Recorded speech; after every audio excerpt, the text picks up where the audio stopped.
Here you go. Liam, Yeah. look at that thing over your shoulder. Long time You, coming. Samurai champion. Yeah. Just how good does that feel? Oh, it's fucking brilliant. Waited a long time for it, to be honest. Wanted to get it in May, but I was on holiday, but it's here now, so it's here to stay. It looks absolutely beautiful. Does it feel as good as you thought it might have? Yeah. Even better? Even better, but Yeah. I've been dreaming it for a good while, and I knew I would have it eventually. It's I just mean, a matter of time. it's always brilliant when you're taking that belt from someone who is so talented. Like, he's only 2-0 in mixed martial arts, but as we were talking before, he's built up a record elsewhere. Just how motivating is it to get a victory in such a high level fight against a guy like that? Well, I heard I was the underdog, but I'm pretty sure this puts me at the best in the valleys right now, as they were saying. You know, we had a couple of people saying a few things, but I knew I was number one from the beginning. So yeah, to take it off someone like him is good, because he's a lot older than me. He's got a lot more experience outside of the game, like in K1, Jiu-Jitsu. He's got a lot more stuff than me outside of there, but I just knew I was better all rounder. Let's briefly talk about your performance as well. How did you feel like it went in there? Obviously, you've only just stood out, but how did it feel right now? I knew I was winning. All it felt like was I was very tired, and he had a couple of 30-second bursts where he was sort of winning the fight, but initially I won 4 minutes and 30 seconds of every single round, so 2 minutes and 30 seconds of every single round. Yeah, I took too much 5-5s in the gym. I mean, when we were walking up, you mentioned that this is one of the most knackered you've been throughout a fight. Why do you believe that is? Is it just because of the level of the opponent? It was the level of the opponent, and I feel like it was a lot more weight on my shoulders this time, being the belt being on the line and everything that was being said about the fight. I knew I was going to get it done, but it was just all about, just getting in there and going for it. It was very tiring. Yeah. I mean, this moment in your career is so significant because obviously it hasn't been the easiest of run-ins. You have taken 1 or 2 losses here and there. Yeah. Does that make it feel even sweeter? Yeah, it does. Yeah. I've never lost to no one bad though. Like, everyone I've lost to has a good background.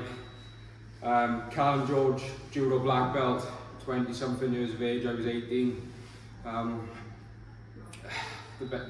Jack Humphreys, he was came second in the world, tore his ACL, so he couldn't compete in the final, but he's 2-0 pro now, and that's my 2 losses. So no bad losses anyway, but yeah. And I mean, I think it's an absolute credit to you because every time you go in there, we can see your confidence growing each time, whether that's with your striking, with your wrestling, with your jiu-jitsu, even just your personality, even being here on camera. I feel like you're slowly, but quickly as well, building that confidence. Just how much of a motivation is it to have so much confidence going in there every night after? There's a lot of confidence, but this time I was feeling the nerves a little bit. There was a lot on the line, like I said before. But yeah, it's just brilliant. It's here to stay. Let's briefly mention your team as well. Shore MMA, the home of killers, absolute killers. I mean, you've got a lot of the boys fighting tonight. You've got Yohan coming up, you've got Levi coming up, you've got Oban in the UFC who's going absolutely through the roof at the moment. Jack, there's too many to name at the moment. Just how much confidence does it give you fighting at the home of the killers? Oh, it gives me a lot of confidence. I'm very confident in my team and their abilities to coach me in doing the best I possibly can in the cage. And I got a little fun fact for you. I'm pretty sure every fighter who've ever competed in the UFC from Wales has been at Show Mixed Martial Arts at some point. So it's the place to be if you wanna get better, you know. Home of the killers, home of the UFC. Yeah. But let's look into the future a tiny bit. What does the rest of your year look like? Are you going to take a layoff, have a nice time over Christmas, then come back next year, or? It's going to be March, I think. I think it'll be March. If Hosea wants to come back, it'll be me and him in March. And finally, before we go, is there anything you'd like to give a shout out to tonight? Specifically, that incredible fan base, honestly. Yeah. When your hand got raised, the roar from that crowd was unbelievable.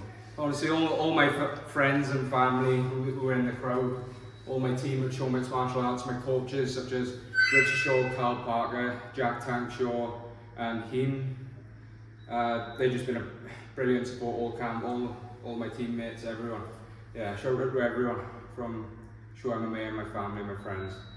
Liam, congratulations. It's been a long time coming, but let me tell you, that gold on your shoulder looks absolutely stunning. That's good. Congratulations. Thank you very much. Thank you.